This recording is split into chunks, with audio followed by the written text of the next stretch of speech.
Hi everyone, and welcome to the Momentum and the Law of Conservation of Momentum lesson. What is momentum? Momentum is a quality that relates to how hard it will be to stop a moving object. Momentum can be calculated with the following formula.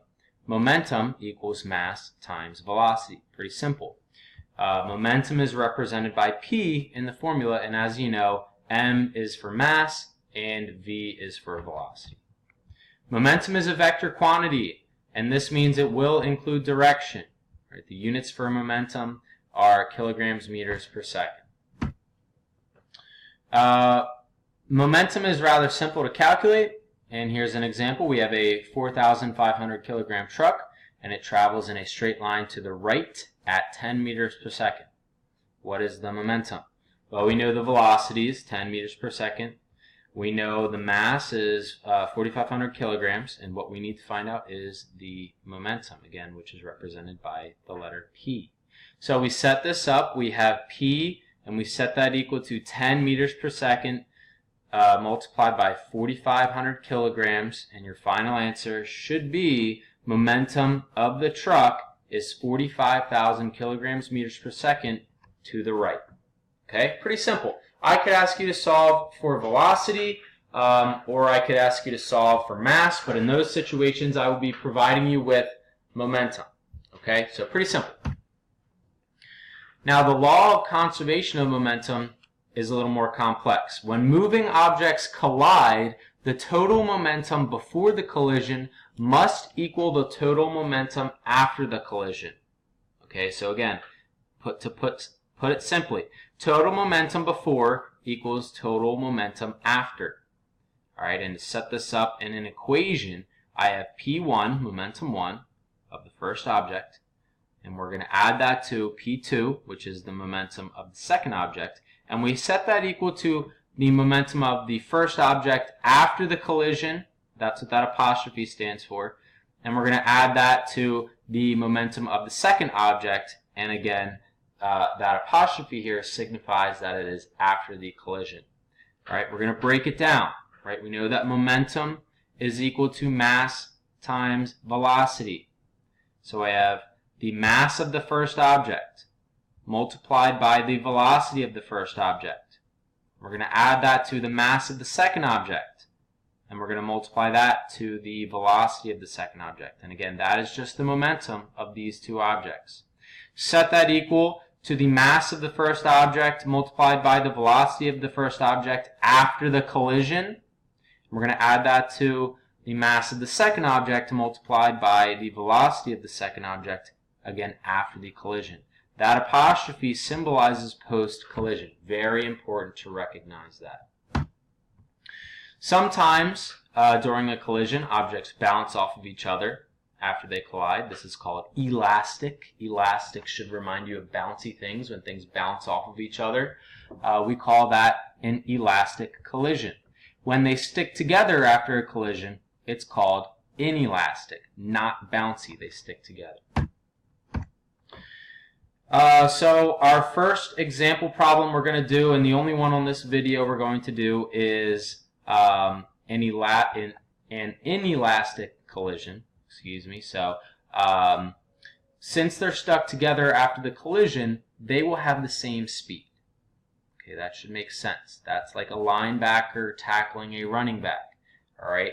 After the collision, after the linebacker tackles the running back, they're going to fall to the ground at the same speed because they're connected now. All right. So object 1 has a mass of 0.75 kilograms and an initial speed of 1.5 meters per second. All right, and that's shown right down here. It collides with object 2, a 1.0 kilogram object, and it is stationary in a 100% inelastic collision. Okay, so this 1.0 kilogram object, which is stationary, not moving, that's why that's 0 meters per second. Okay. What we need to know is, what is the speed of the two objects after the collision? Well, if you'll notice here, the mass of the objects after the collision are not changing. Right? It's not like we broke the objects. They're just stuck together now. Right? So this mass from mass 1 will carry over here. Okay, in all the problems we do, the mass will be the same. All right. From here, I need to go to a virtual whiteboard. Okay, so here's my virtual whiteboard. I copied the problem into this so you can see how I'm going to work through this. Right away, you'll notice that this is going to cancel out. Okay, 0 times anything is 0. Okay, so we're already done with this.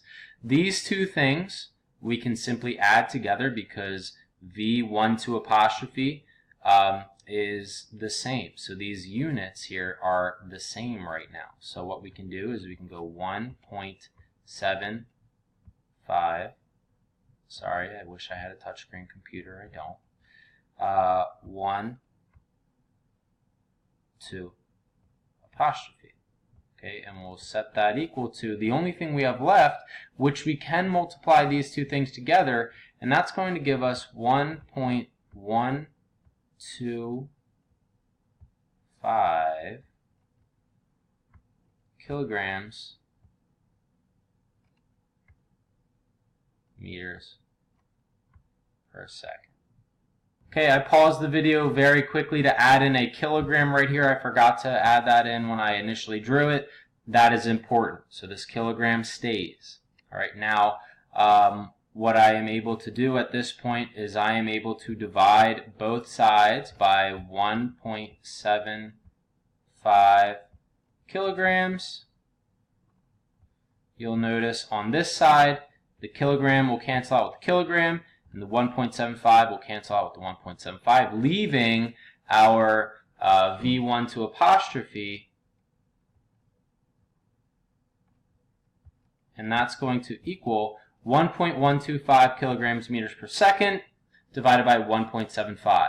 The kilograms will cancel, and you'll be left with 0.64 meters per second.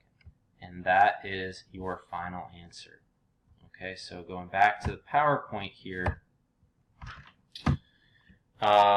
it is now your turn. Feel free to go back and re-watch that, me work through that as much as you want, but I would like you to do any 3 inelastic collision practice problems in your packet, and please bring that into class tomorrow. That is your homework, okay? Have a great night, everybody. Thanks for watching.